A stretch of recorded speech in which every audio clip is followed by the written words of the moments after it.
Live from the world's capital markets, here are the latest financial headlines brought to you by News Factory.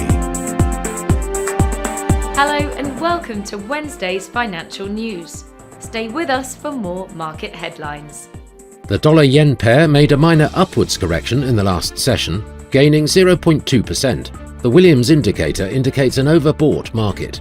The Bitcoin-dollar pair dropped 1.1% in the last session, after rising as much as 5.9% during the session.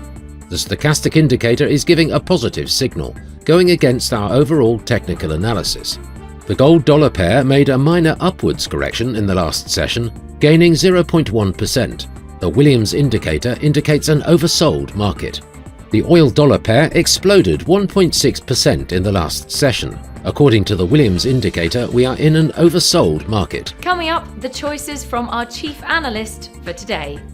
Gold and silver prices rebounded slightly after back-to-back losses that left the yellow metal at its lowest level in 2.5 years.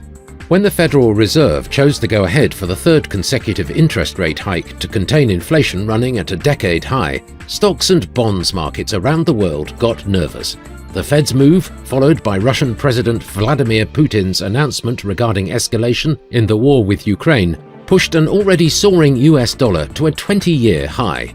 Bankrupt crypto lender Voyager Digital said that crypto exchange FTX has won an auction for its assets in a bid valued at about $1.42 billion. Those were today's major economic events, and now moving on to world financial headlines.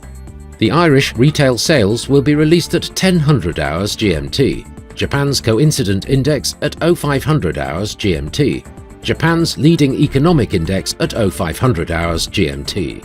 The US MBA mortgage applications will be released at 1100 hours GMT, the US EIA crude oil stocks change at 1430 GMT, Germany's GfK Consumer Confidence Survey at 0600 hours GMT. We hope that you've enjoyed Wednesday's market outlook.